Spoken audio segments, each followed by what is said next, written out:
All right, well, welcome everyone.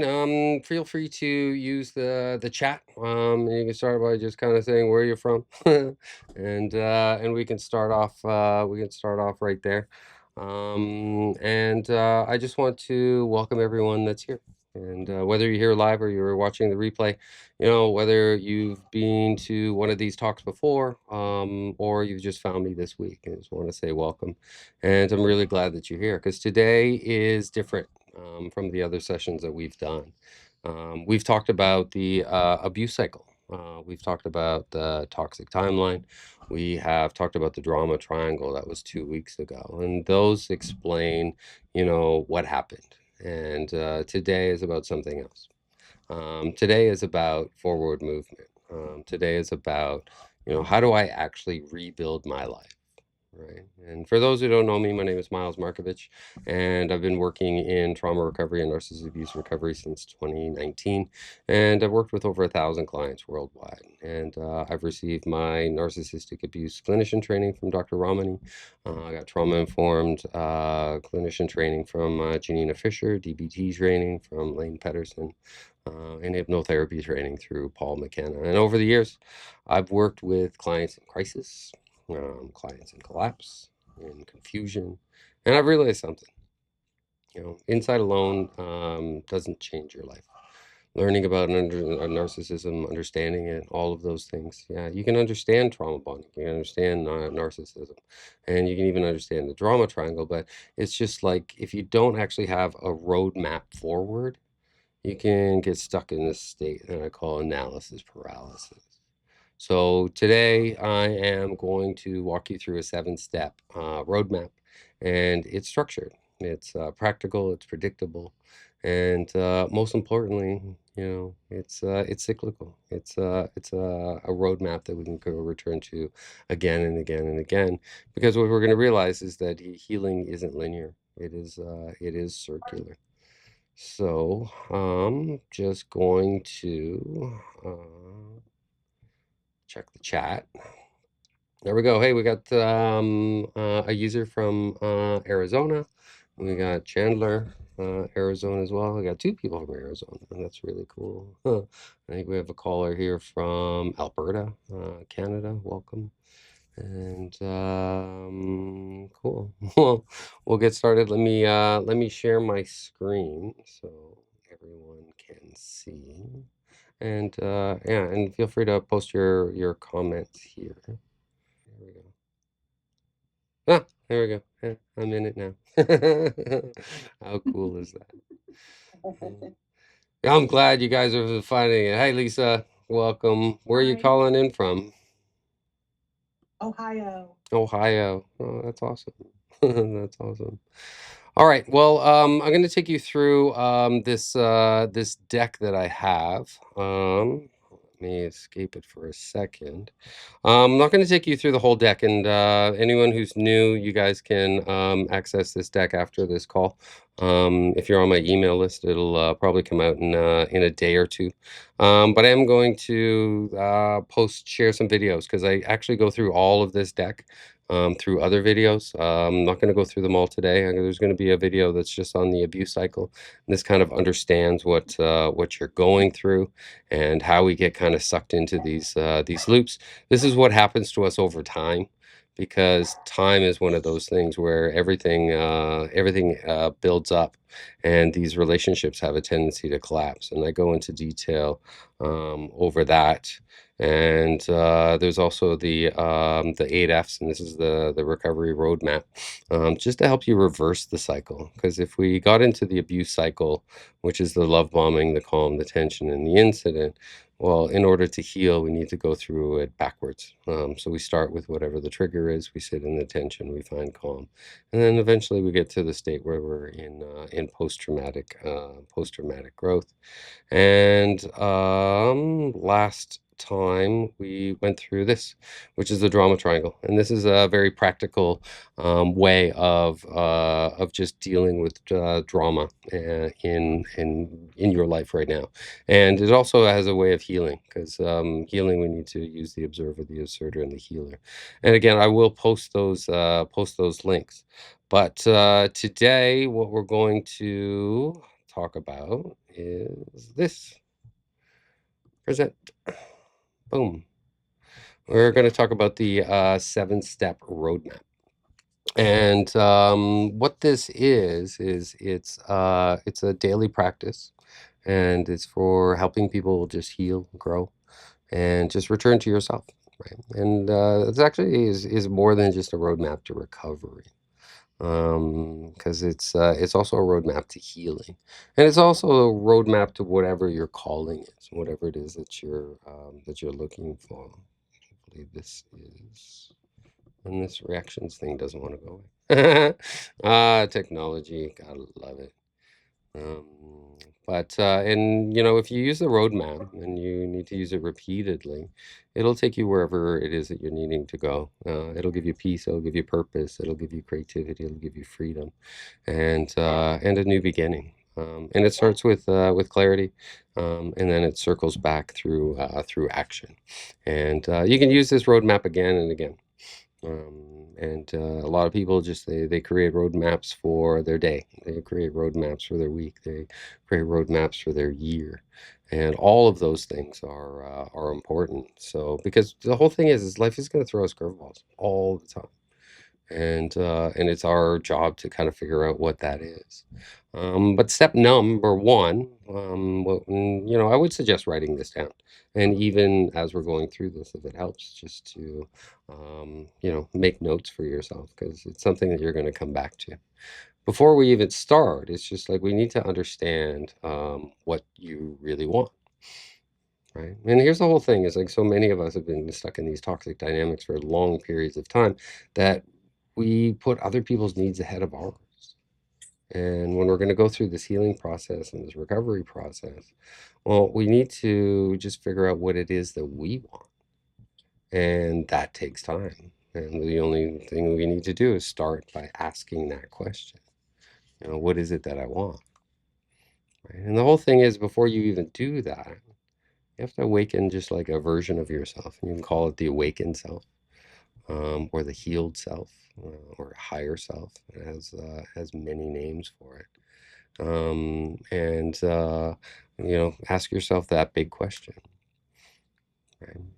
And if you notice that your answers or responses are coming from a place of revenge or survival or fear, if we were to remove those things from that dynamic, what is it that you want? Like if we took all those things away, what is it that you want? And it is your healed self. If you imagine yourself a year from now, or 6 months from now, or 5 years from now, what kind of life are you living? Who is it that you actually want to be? And then we kind of work towards that. And the other thing I find is just we actually have to ask this question 7 times. Because if we just ask ourselves that question once, it's like, what do I want? Most of us will answer, what you don't want. I don't want to feel bad. I don't want to have nightmares. I don't want to deal with these trauma and recovery. I want access to my kids. I want whatever those things are. But why do you want those things? What is it that you actually want? And once you start going past that surface level, because the whole map all depends on the answer to this. And it's important to spend a really long time and do some soul searching to figure out what it is that you actually want. And if we remove the emotions, we remove all of the trauma, if that wasn't a factor, what is it that you want? Are you looking for freedom? Are you looking for expression? Are you looking to rebuild your life? Are you looking for a new career? Are you looking for what is it that you're looking for? A new partner, a new life? Whatever that is, it's just like we start with this and make sure it's what you really want and it's something you can drive towards, not what you don't want, but it's what you do want. And that's important because it gives us that signpost. If you think about where you want to go a year from now, anytime I take on a new client, it's just like we have an end point, right? And the end point is when you actually get there. And so what gets in our way quite often is number two, it's the truth. Right? And a lot of us don't even realize what that is. What's the truth? And the truth is what's getting in my way. If this is what you want, if you think about where you want to be a year from now, and you're like, all right, well, what's getting in my way?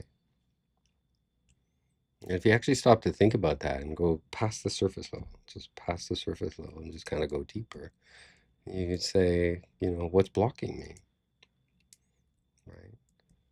And now ask, why I don't have that.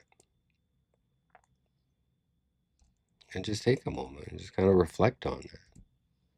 Because this is actually a time to have brutal honesty, but also have a little bit of compassion for yourself.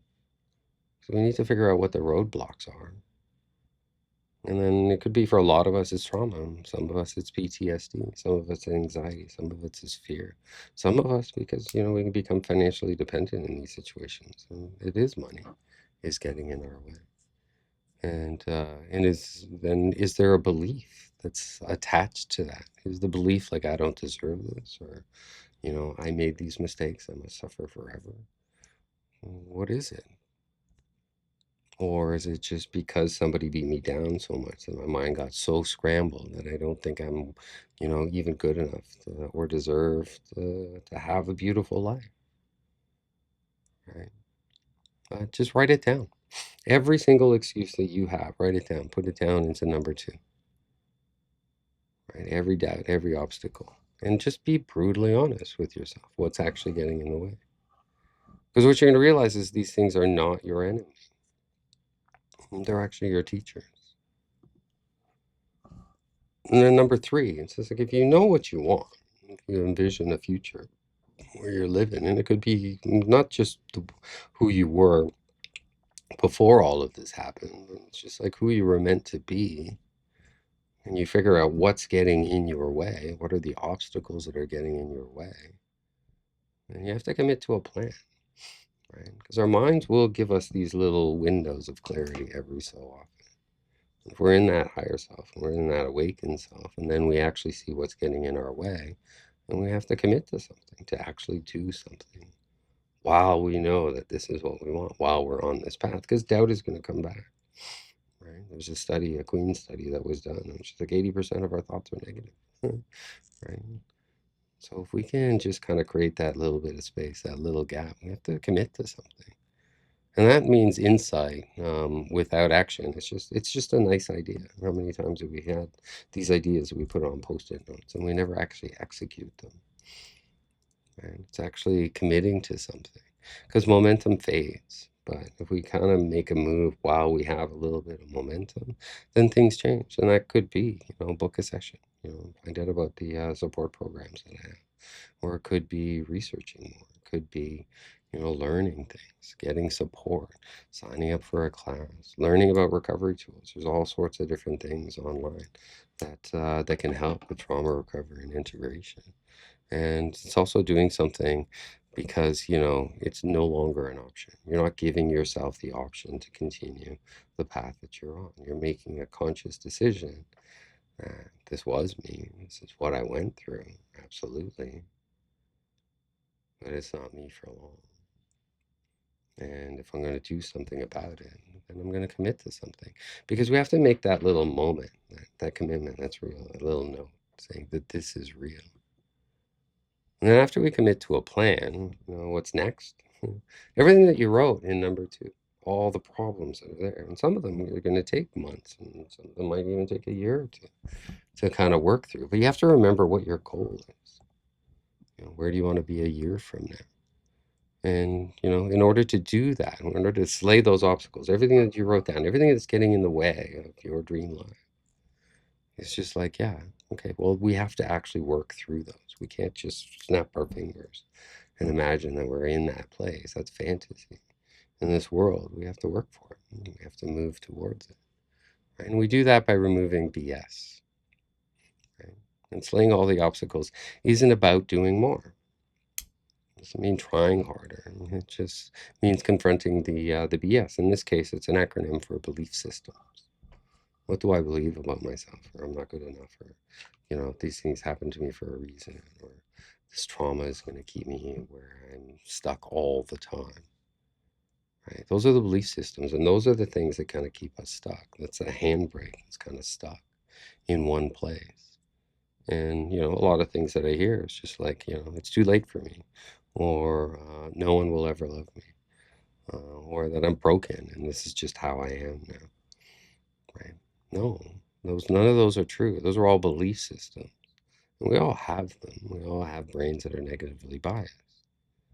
But we need to break some of those patterns and those beliefs.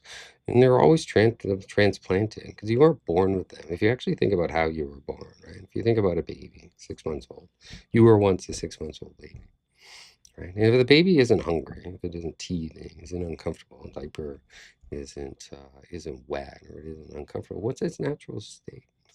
How were you born at 6 months? Right? That's your natural state. Everything else, the other beliefs are kind of implanted in us. Yeah, we found those through our lives, right? And they get planted there by fear. They get planted by abusive spouses and parents and people that just don't understand, colleagues that were trauma. All of these things implant these little blueprints, little survival strategies that keep us stuck in fight, flight, freeze, or fawn. Right? But when we start using our neocortex, our thinking mind, the part of our mind that isn't damaged, right, then we can go back and heal the other parts of our mind. But in order to do that, we need to challenge the beliefs that are coming back from our survival brain. And we make them fertilizer, right? Yeah, you went through a lot of crap. Great. But you know what you do with crap? Yeah, you put it in a garden and you grow something out of it. That's what our goal is, right? To make fertilizer because it's time to grow something new. Right? And then the fifth thing is we have to create a daily routine, right? And this is a daily self check-in, right? And this is belief work that we need to do, right? And you don't need anything that's too complicated every day. You have to walk through, fire or make affirmations or any of those things. It's just like you don't need anything too complicated, but what you do need is something that's consistent, something that you can do on a regular basis. And what do we do on a regular basis? You need consistency, which means we can consistently challenge those beliefs that we have, the ones that run in the background. We also have to check in on our nervous system regularly, right? With trauma, what ends up happening is our brains shoot out a lot more adrenaline and cortisol than most people do. And that makes sense because we needed that to survive. When we're in a survival state, those chemicals are important. And we have to actually learn how our nervous system works, how we process things. And there's small things you can do, drinking lots of water, changing your diet a little bit. Exercise is helpful, movement, connection to people, not self-isolating. All of these things would help with your nervous system to help bring it back. And there's also tools, right? And some of you know some of these tools, like breath work. Journaling helps. It takes all the crap that's in your mind, puts it somewhere so you can see it. And that gives you a little bit of space, right? IFS, that's something that I got trained from Dr. Richard Schwartz with. And IFS is internal family system. So we actually think of our mind as, trauma. What it does is it tends to split, right? We create splits. And all traumas just kind of create these different parts of us, right? You have a part, if I could give you an example, if I had a piece of cake right here and I just said, do you want some chocolate cake? Right? And you could look at that chocolate cake. And there's a part of you that says, oh, chocolate cake, that's my favorite. Right? But there might part of you might say, I don't want chocolate cake. It's fattening. It goes right to my thighs. It's kind of like, but you can see it's inside your own mind, even that question, would you like some chocolate cake? That becomes that dialogue that's in between us, the parts of us that want to grow and want to heal, and the parts of us that get kind of stuck. So IFS helps break that up, introduces you into that narrative that's kind of going on into your mind. Meditation, a lot of studies that show just kind of how our brains are they do have neuroplasticity. Sitting in calm for a little while, watching our thoughts without a reaction. In time, those tools, they help again and again and again and again. You also got things like movement. Yoga is really good. Exercise helps get a lot of the adrenaline, cortisol out of your system. Anything that makes you sweat, saunas, running, exercise. Music is also helpful because it helps change your brain chemistry over time, right? And all of these tools, what they do is they work to challenge your old beliefs. So it's just like that is shadow work, right? We have a daily routine where the shadows are there, but it doesn't mean that we have to, you know, follow them or listen to them all the time. You can transform them, you can work with them. right? And then also start talking to yourself with radical kindness. Self-shame sometimes is probably the worst thing. Can't find your keys in the morning. What do you call yourself when that happens? Right? So having that kinder, gentler inner voice, and introducing that, and then introducing it as a practice, because healing doesn't happen from thinking. It doesn't happen from thinking, right? It can't actually be found in books either. Books can be good guideposts, can be good information, but it actually happens from practice, right? And even with my clients, it doesn't actually happen in the sessions. It's how the sessions get integrated over time, right? None of my programs are short. They all take a long time because this is deep work. It's not something that can be solved in a 12-week program or something. You'll get education, you get some clarity, absolutely, from those. But the whole thing is the integration work, applying it to real life again and again and again. That becomes the practice, right? And then raise expectations, right? And the way that you raise expectations is you check in with yourself or others. You're not the best, judge of your own stuff. Our minds actually create, so much negative self-talk that it's not always important for us to listen to our thoughts. And we can just kind of start bouncing them off of people. We can have them. We don't want to suppress them. But we do want to check in with ourselves. How am I feeling today? Because what you're going to notice is you're going to have good days and bad days. You're going to have times where you sleep really, really well, and then times you don't sleep at all. All of those things are ways that you can check in. If you didn't sleep well last night, well, we have to kind of reduce our workload for that day in some way or another, right? And then just create a higher expectation of yourself. Just expect more from your life. Remember where it is that you're going. Where do you want to be 1 year from today? And then let's work through every single thing that kind of gets in your way. And you can do that by saying, obstacles are going to come, setbacks are going to come. Right? You're going to make some progress, and you're going to take 2 steps back, and then you're going to make more progress. And that's the kind of way it goes. It's not a linear process, recovery, right? And you have to actually expect deep honesty from yourself, and you have to expect better connections with others, right? Because quite often when we get stuck, or even when we notice some of these toxic dynamics, right? It's just once we kind of start to see these toxic dynamics in one person, we actually start to see that more than one person is there. We've experienced this before from other people. And then we actually start working through that, right? Sometimes we lose our friends. Sometimes we lose some networks. And people that we thought were close, we realize that they're not that close, right? All of these things are their changes that happen. And if you have a few good people in your life, just a few roots that you can go to, it's just like that's what we need. We need more roots, not more noise, right? And then we actually have to let the people that we care about support us. So many of us are just like, this is my problem. I don't want to burden you. Okay. But these people can help us. So it's just like accepting help that's there. And then have mentors out there that challenge you. People who have kind of been through the healing process on their own. People that have gone through difficult things. Because the one thing I've noticed is just like if I actually look at just like the network of friends and family that I have, the strongest people I know, they've had the worst lives, right? Because they've had bigger challenges than most, and they rise to the occasion. And those people can really help us.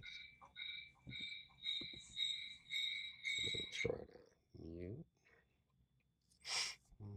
That's really important. And people that challenge you in healthy ways, not people that try to keep you down or suppress you. Those are the people that you kind of want to have more in your life. And then let your healed self start making more and more decisions. We do have a healed self. We do have a part of us that can guide us, and it just takes time to access. And then the 7th step is celebrate all wins. Right? All of them. Celebrate every single stage, right? And we especially celebrate our setbacks. Why do we celebrate our setbacks? Why is that something to celebrate? Because you had a plan and something got in your way, and then you went through and then you had a setback. Cool. You have something now that you can move into number 2 again. Means we can attack that again.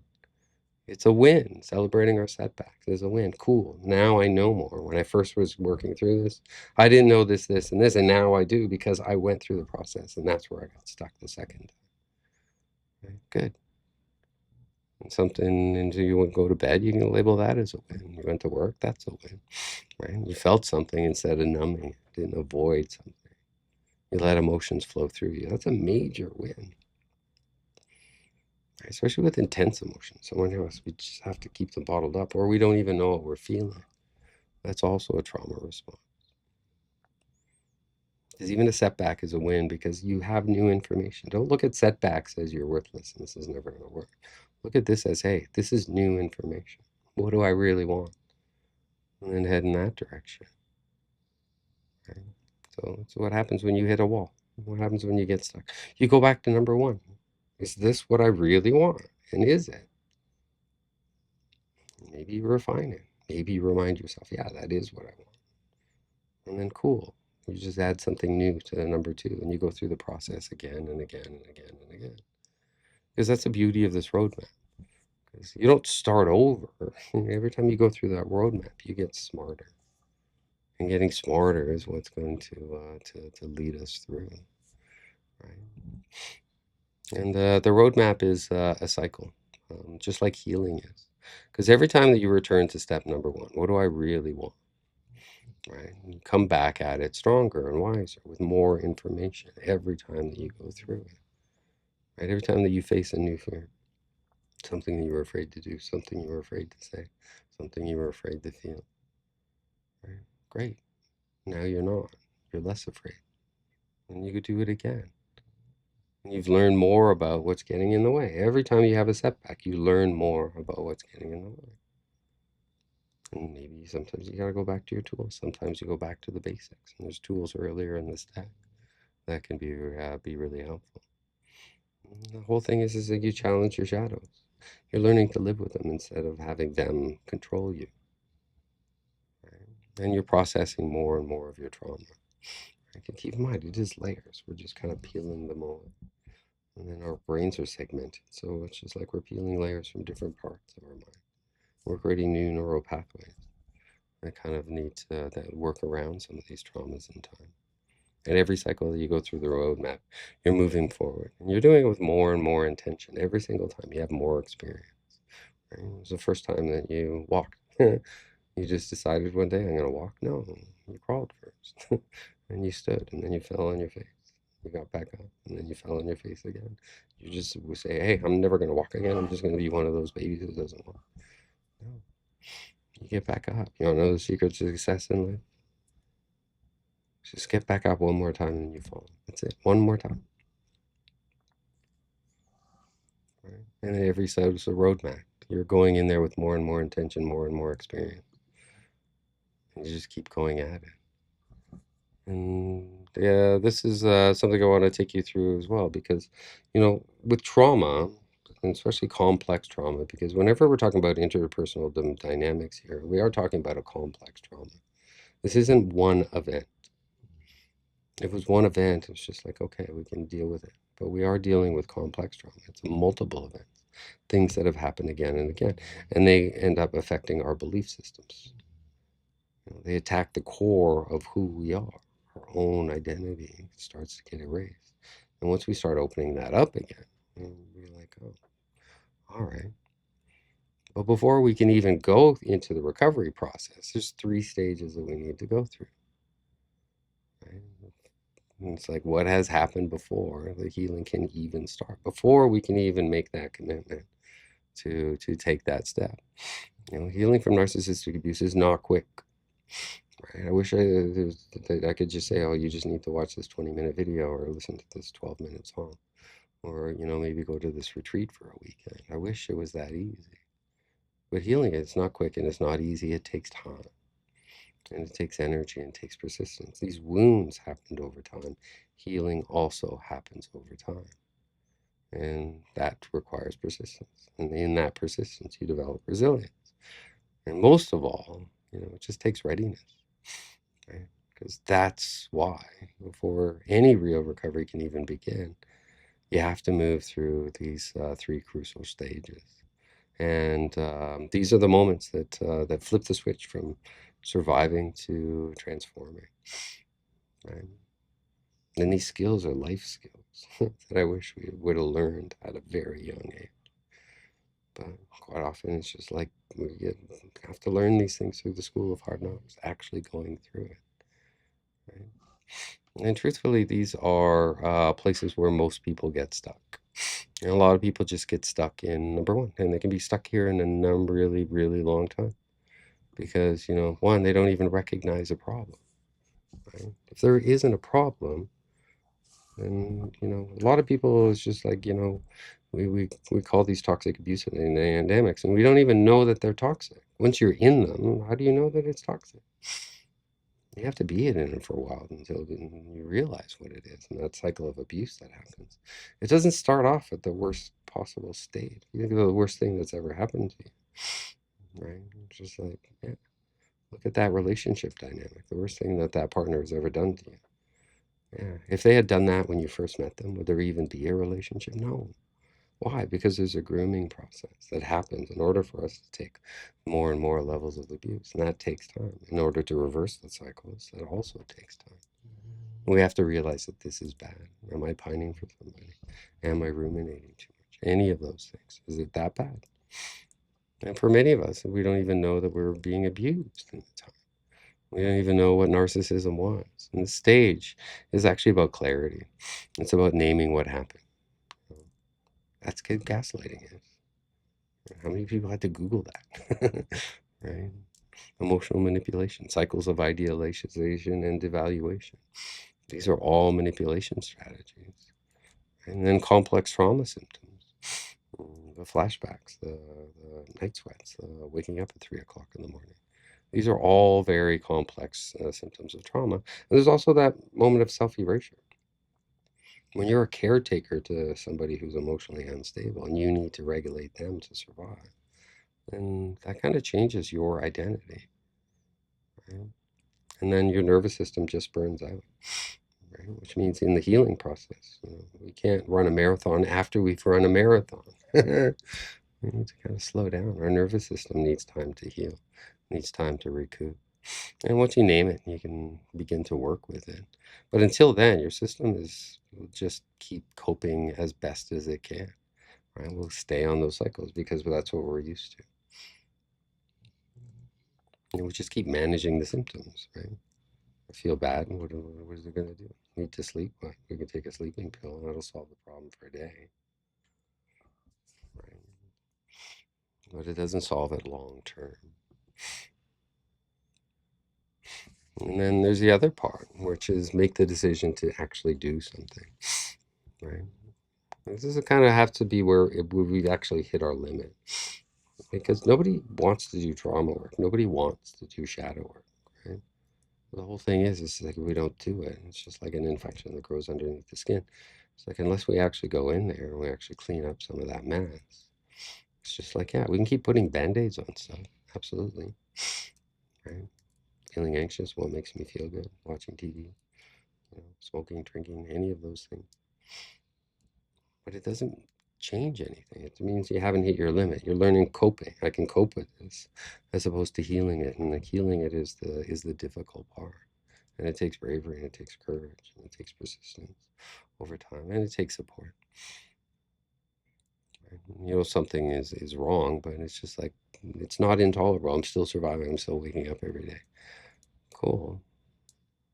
You're used to treading water. You're used to numbing. You're used to avoiding. You're used to dissociating. But that's just surviving. And surviving isn't living. Our goal isn't to go through our entire lives and survive. Right? The sleepless nights, they're still going to be there. The same critical voices in your head, which you're going to realize in time when you do this trauma work. Most of those voices aren't even yours. But it's hard because somebody else kind of put them there. And it takes time for us to kind of work through all of that self-criticism. And you just kind of need to hit a point where you just realize it's like, I can't live like this anymore. This isn't what I was born to do. This isn't my purpose in being. And that's the moment that you take what you tolerated and you actually turn it into something that you'll no longer tolerate. And that's when change becomes non-negotiable. When you make that decision, non-negotiable. It does mean that your friend networks are going to change. It does mean your personality is going to change. It does mean that, you're not in a survival state anymore. So you got to figure out who you are.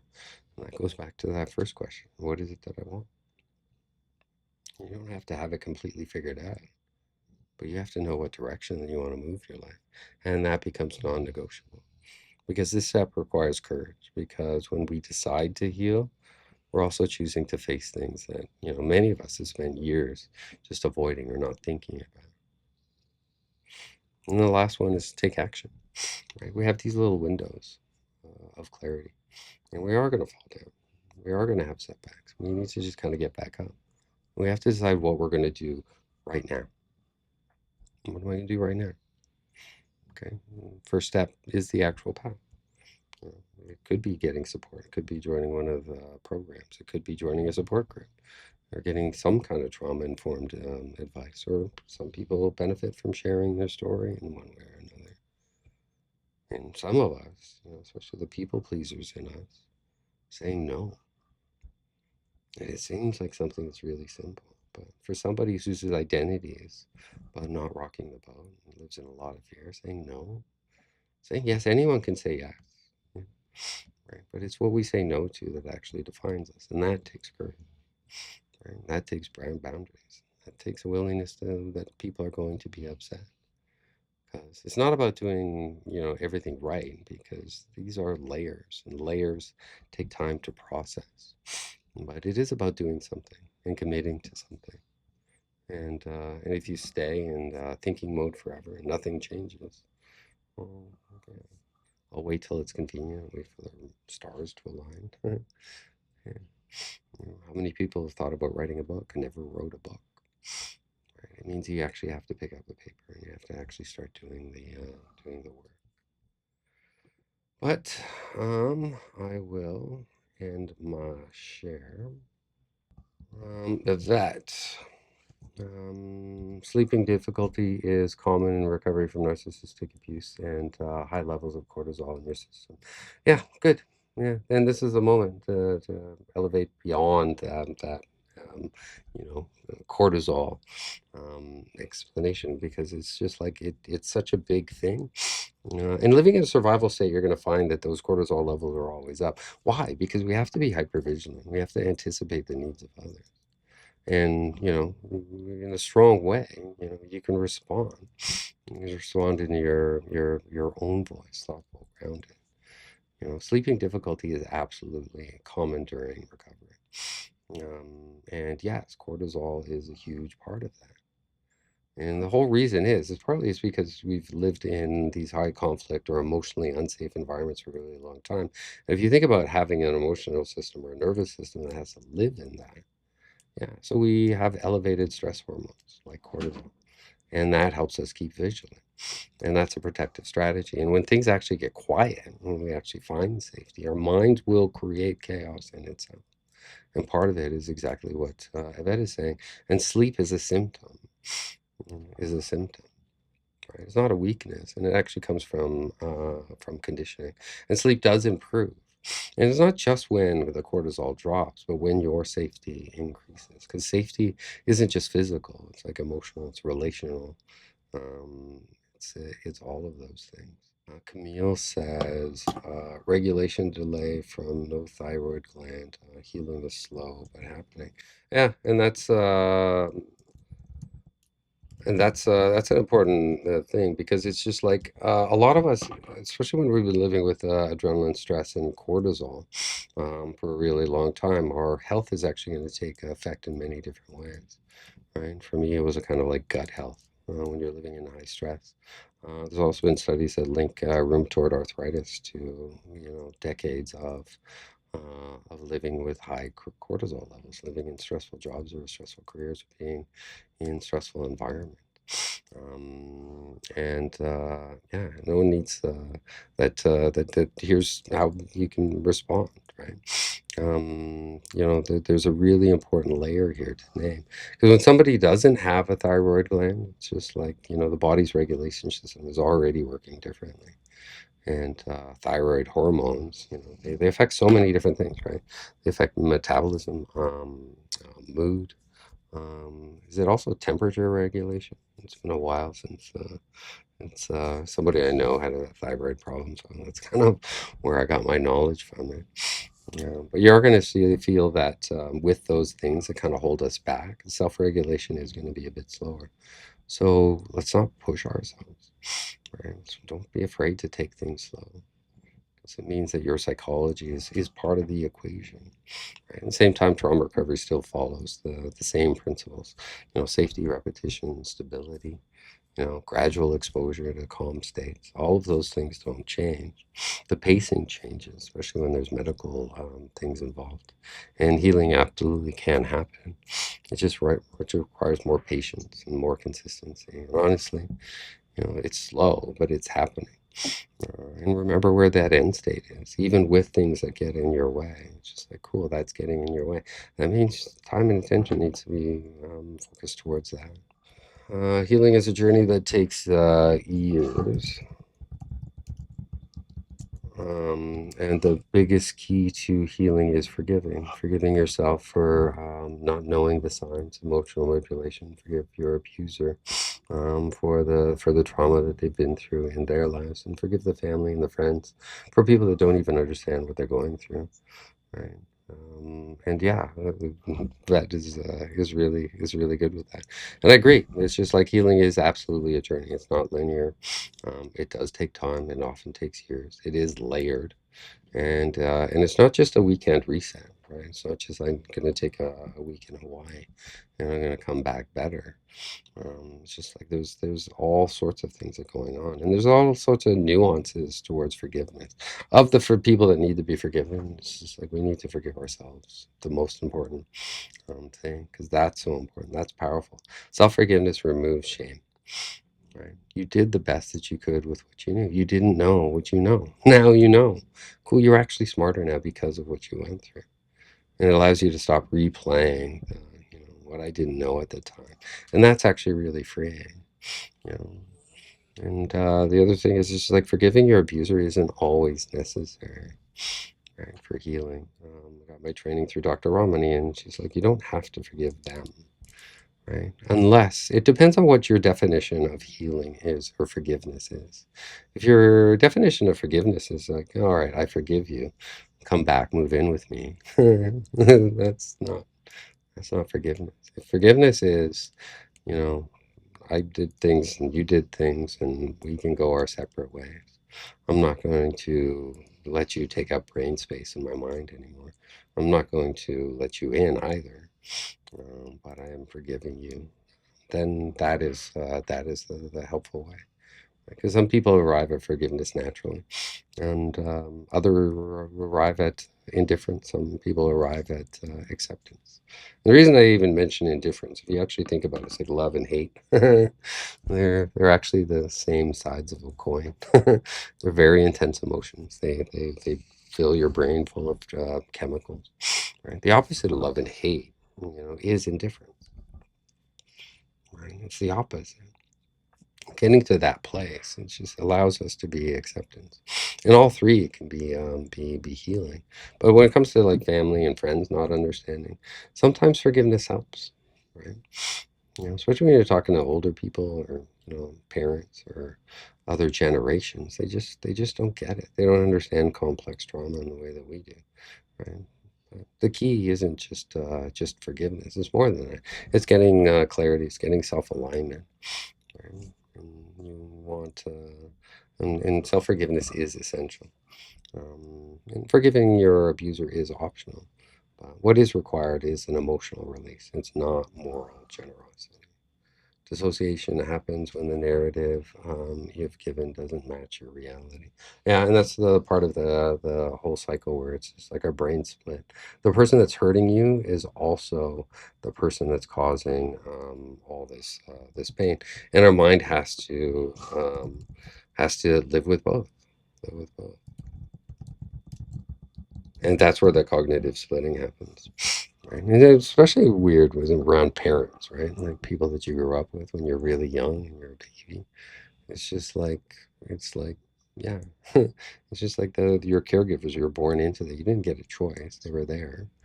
And they're the ones that are loving you and also hurting you at the same time, right? Camille says, "Thank you for all you do. You're helping greatly. Due to medical issues, I can't take medication for depression or anxiety." And that's another thing. Like even if you put that into this, that what's getting in your way? It's just I gotta find non-medication ways to treat depression and anxiety, and there are things that we can do, right? But yeah, thank you for saying that. I'm really glad this space has been helpful. But yeah, medication can absolutely support for some people, but it's not the only pathway to healing. Depression and anxiety in the context of trauma are often nervous system patterns, and medication has a tendency to just kind of numb things. It can be a little blunt, and even managing medication sometimes it takes months or years sometimes to get the balances right, and you have to keep checking on all of those things. The other things that don't require medication is things like regulation, restructuring some of those belief systems that you have, building safety, changing relational dynamics. And if you can't take medication, it doesn't mean that you're going to be stuck forever.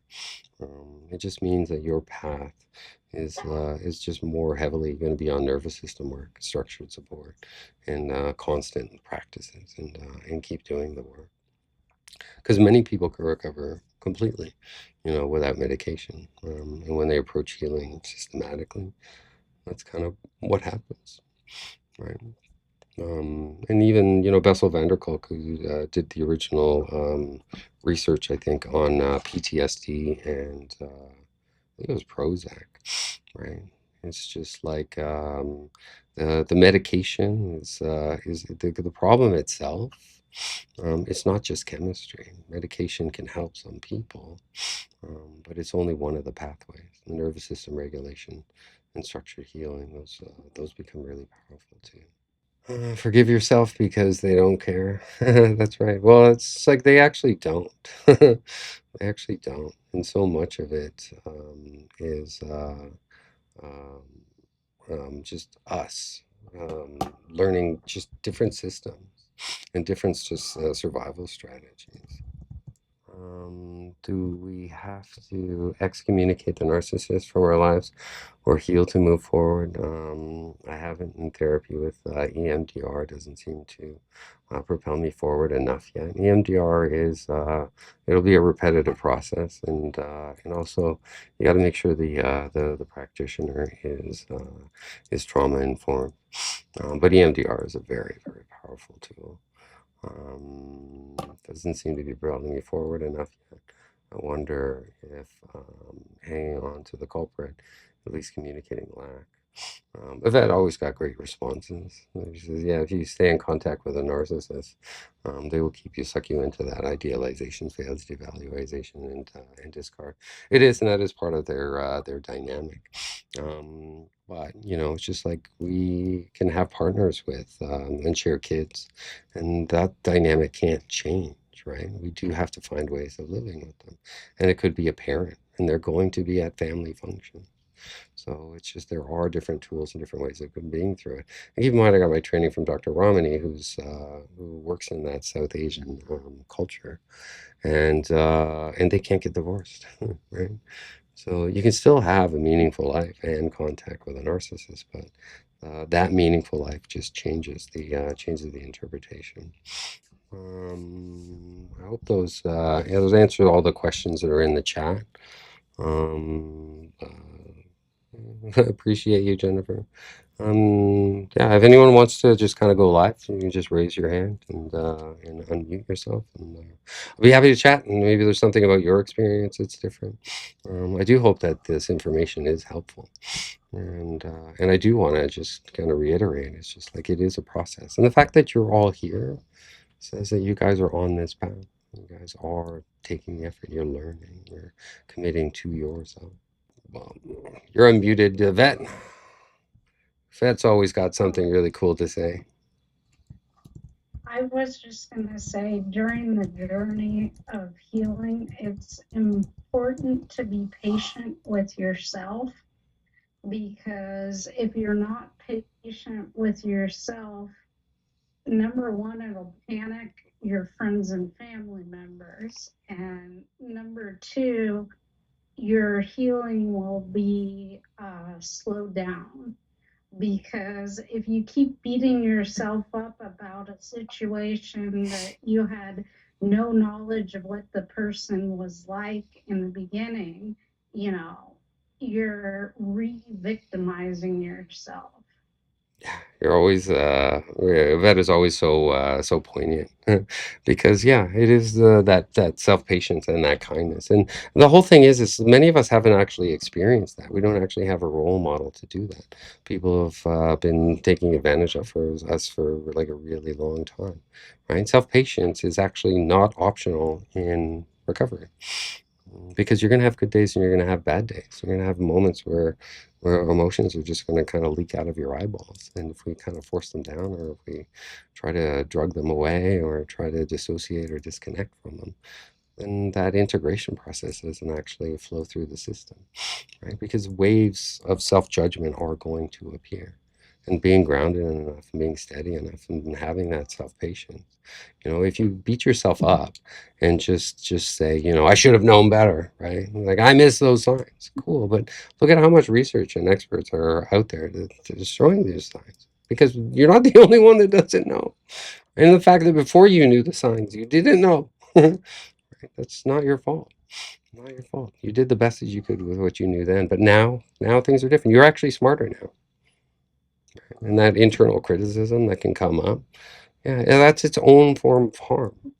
If you want to know who's the worst critic in my life, is me. It's the voices in my own head that if I let them take over, if I didn't do the trauma work, then it just becomes they become the dominant voice.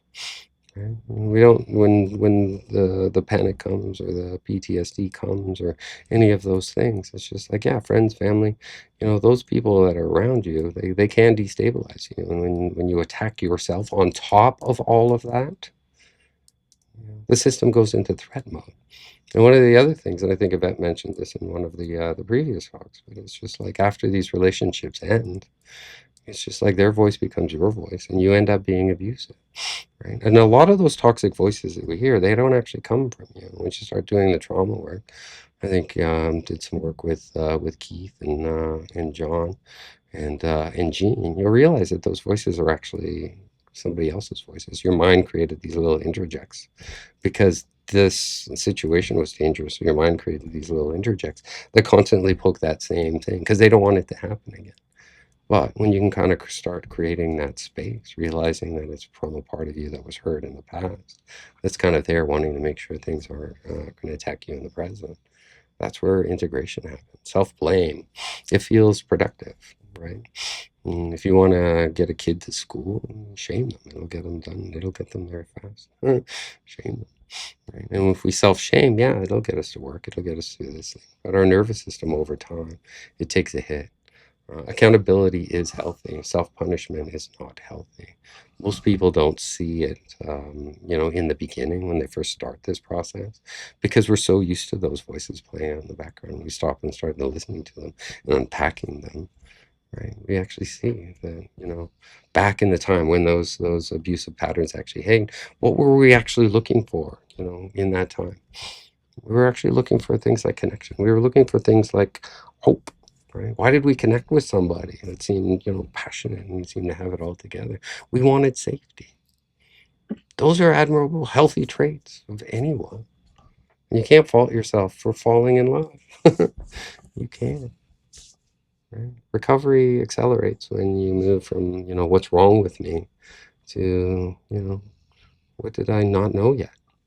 And now that you know it, okay, that actually makes you smarter now. You want to know something else? This is a really neat stat. This is a really neat statistic. Because right now, in this moment, right now, you're the oldest and wisest you've ever been. Right now. Why? Because you've got an entire lifetime that you can look back on. Right? And tomorrow, you're going to be smarter than today because you have more experience. Right? And the experience is kind of what creates growth, what creates stability, what creates everything else. Anyone else? I think John had his hand up for there for a bit. Yes. Oh, So I was thinking it was 7 p.m. Central, so I just joined. But oh no worries. Yeah. So someone asked in chat, how do you break the trauma bond? And so I'm about 2 years out from when I started becoming self-aware and aware of other people's behavior. And there was a period of 6 months to a year where I didn't think things were ever going to get better. And I became 50-50 with my son. So I had overnight, and I'm now responsible for him every morning going to school. And my wife's with a new partner. And so anyway, I didn't think I'd be able to get through it. I thought I felt like I was dying every day. And learning the language of what happened, because I didn't have any language to describe what the feelings in my body or the behaviors. I knew they were happening. I just couldn't understand the language, and that other people are capable of doing behaviors like triangulation and coercion, being dismissive, and all these different things. And then I've been working with Miles for like 3 months, and I didn't understand my nervous system. I didn't understand the connection between the nervous system and the mind and the body storing all of these things. And for the last 3 weeks, my nervous system has been, I'm feeling joy more and more. I remember the last year where I felt joy again for like the first time. And I knew it was possible that I could get through it. And also my love for my son is in hope. And so I just want anyone who's in the middle of it, you can get through it. Just know it gets better. There's no magic fix, and everyone go through it differently. Good, yeah, and well done, and well done. And you can see even, it's just like that, the roadmap that we went through, and you missed it, but there'll be a recording of it later. But it's just like you should always start with what you want, right? If you remember even our very first intake call, it's just like, who do you want to be a year from now? Where is it that you want to go? What is important to you? Right? Your relationship with your son, your relationship to family, your relationship with all of those things. Right? And thank you for sharing that, because what you described is exactly how trauma bonds actually break, and they don't break it through willpower. Right? This isn't about affirmations and making yourself big and strong. It's actually done through one insight, and it's not done through one boundary. It's done through thousands of boundaries.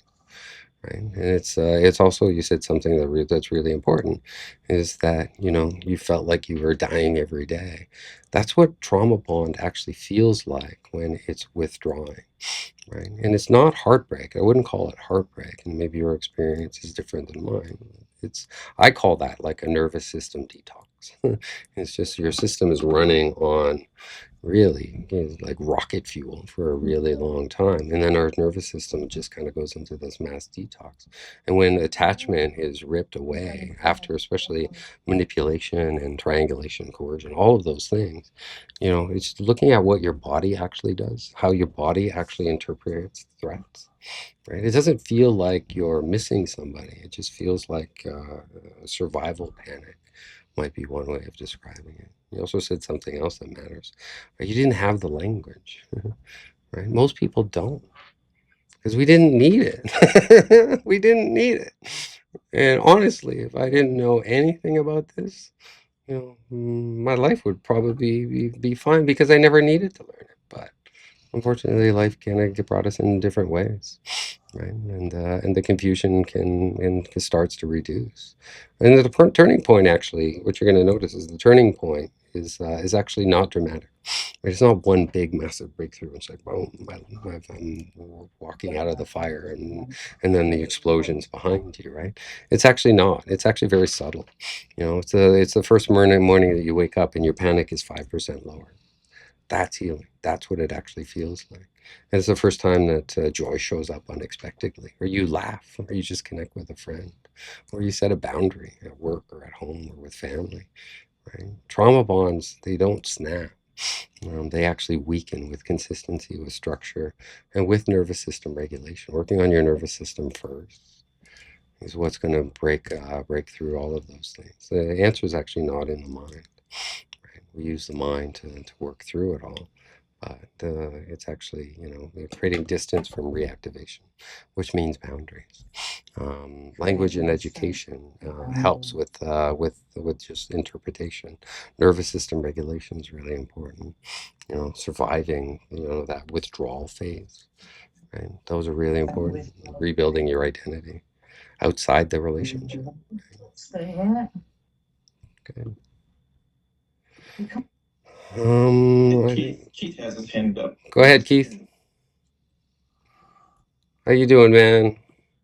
I know you were like struggling for a while, man, but It's getting better, but I think what I realized was I was trying to play her game against her in the hopes that everything would go good, so she would finally, sign the 50-50 custody. Mhm. But what tipped it over the edge is all that trying to play that game built up more and more and more and more stress. And I've been doing great with emotional or angry outbursts until we were dealing with a situation with our son that she caused with the iPad, and then him starting to act out Mhm. and be aggressive, and I lost it when we were trying to have a conversation, and then her boyfriend stepped out. Mhm.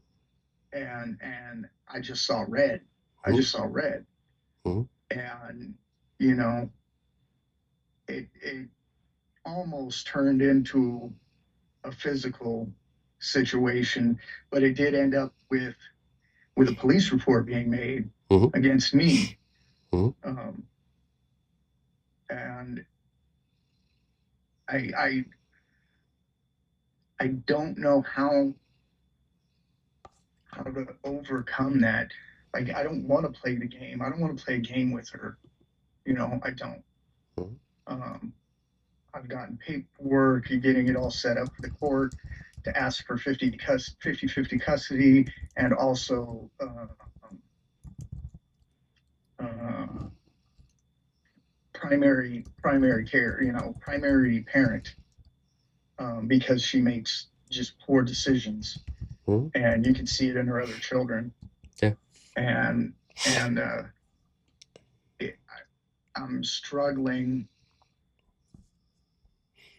with having put myself in that situation. Yeah. Good. Well, I'm gonna be direct, and I know you, so it's just like you're gonna. I know that you know all of this already, right? But it's just like, yeah, the moment decide that you play the game, you're already stepping into that triangle, right? And the whole thing is, it's just like, you want to wrestle with a pig in the mud. Not only are they better at it than you are, they're actually going to enjoy it, right? And high conflict personalities. They're way better at that game. Why? Because they've had more practice. They've been manipulating people their entire lives, and they go far more extreme than you will ever be able to go even on your own, just because their experience levels at those extreme levels, they're really, really good. Right? And they don't feel the same internal cost that you do. Right? What you were describing, that wasn't random. I've heard this story again and again, and it was actually in my own life a few times. So it's just like, yeah, yeah, I get it. You tried to tolerate and tolerate and tolerate and tolerate, and then hoping that compliance over time will get you what you needed. And that builds stress in your body because that level of patience for that little long a time, it doesn't release on its own. right? Stress accumulates again and again and again. It is that pressure cooker. And boom, there's your trigger, right? Your son acting out, the boyfriend stepping in. Your nervous system's been hanging on to that threat mode for a really long time. And you know what you want, right? You know what you want a year from now. You know. And in order to get that, it's just like, yeah, you saw red. That's not metaphorical, right? That's actually physical. That tells me that the state that you're in and that environment you're in was so unhealthy that your nervous system said, "Get out." And you can see you saw red. I couldn't even get the word. I couldn't even get the words out that I wanted to say. Yeah. I just kept insulting him. Yeah, that's your You know, I prefrontal couldn't get the cortex. things out. Yeah. Yeah, I couldn't get the things out that Yeah. that would have made a difference. Yeah. That she has told me or I have seen. Yeah. It just was attack. Yeah. It was attack, and all I could think of was, please swing so I can beat you. Please. Yeah. You know, I'm not scared of you. I'm Yeah, tired you of still you had trying to some, intimidate you me. still had some cognitive things, right? Because you didn't actually start it, right? Even though you were baited and baited and baited and baited. And a lot of people call this reactive abuse, and you can go online, you can realize what that is. But it is baiting, baiting, baiting, baiting, baiting, and then waiting for that thing, and then they play the victim, which is why that police report kind of came on. But your prefrontal cortex was still online. Partly it's because you've done so much of the work already. Right? You didn't go out and you weren't going to throw a punch, and that's great. Right? The fight response came online, and that makes sense. Look at your background. Look at what you've already been through. Look at all this manipulation and stuff like that. And it was like, I get it. I get it. And the police report actually isn't about that moment at all. It's just right now you can look at it as a warning sign. In high conflict co-parenting situations, your regulation, is your protection. And from my past, from my experience, I know that 99% of the time that I've ever had a police report taken out against me, they're Johnny on the spot coming to look for me. Yeah. It's been 2 months and I haven't seen or talked to a detective or a cop or anything. I mean, no phone call, no card at my gate or nothing. Yeah. So from my perspective, it feels like, they really don't care that much about it. Because if they really did, they would be finding a way to get a hold of me, so they could close the case. Yeah. So yeah. That's what I keep hoping for. But I'm working with a lawyer right now to get some well, things like set up you've been really good at tracking everything and keep track of everything, and you've been to court before, and you know how to handle the courts, right? Because once you're kind of at that level, what you're going to stop trying to do is try to outmaneuver her emotionally, because she's going to shift so fast. What you're doing right now is shifting to a more structural strategy, and that means parallel parenting, minimum to no contact as much as you can. Keep everything in writing. No real-time debate. There's no reason you guys should be sharing spaces right now. Like no in-person confrontational. I'm not even getting into the situations where that is possible. Right? And there are going to be times we have to be in proximity. But keep in mind, you can leave at the first sign of escalation. Good. Well, I hope that's helpful, and it's good to hear from you again, man. And you are going to get through this, because you've actually gone through much worse before. And this is the messy part of it. Yeah. And what you're going to find is just that calm, non-reactive state. That time that you went into court and you got out exactly what you needed to get out. It was from not, that redness. Once you start to see red, it's just like, you got to get out of there. This isn't healthy. Even if you're noticing your hand shaking, if there's adrenaline in your system, it's just like, you got to get out of there.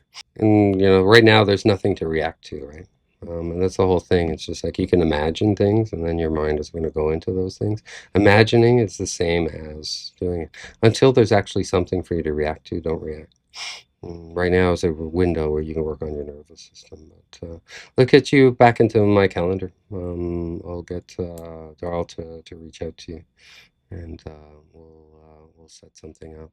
All right. Well, if that's everything, we can call it quits for tonight. Thank you everyone for coming. Thank you for sharing everything. And what's really cool about just this group dynamic it's just like, yeah, everyone struggles through different things.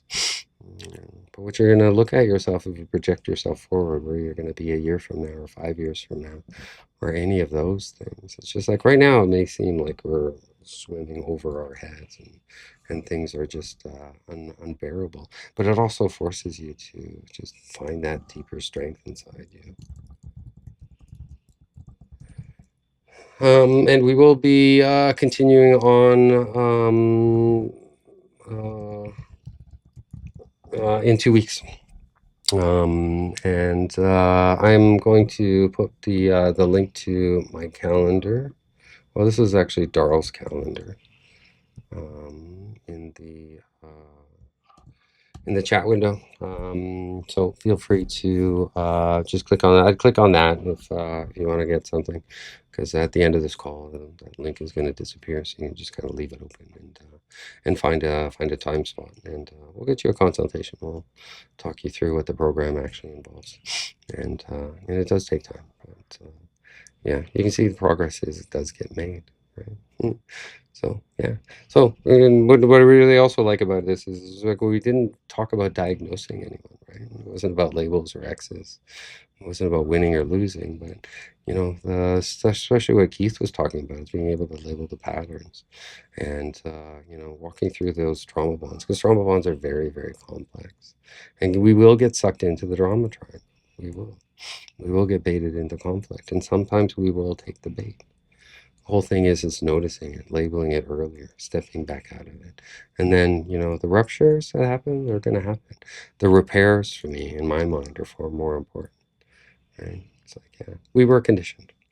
A lot of our nervous systems are running on high alert. When we're running on adrenaline, our brains don't think very clearly. And some of you, it's just like we're still in the early phases. Some people, we're going through the detox, and then there's going to be grief phases and all of those other things. Vet support equals breaking the trauma bond, absolutely. And don't feel like it's something you have to do on your own, right? That this is something that in recovery, it's not as dramatic as you think. It's far more repetitive. It's going in it again and again and again, and having the ability to track where you are, noticing where the setbacks are, and working through it, right? But yeah, it's a year from now. There's going to be deeper integration. Because it's just like, yeah, and there will be setbacks. Things will get in your way, but keep stepping forward, keep doing everything, and I do thank everyone for your support. Keep supporting the feeds. They help. You put comments on videos on YouTube, and we will see each other in 2 weeks. Thank you.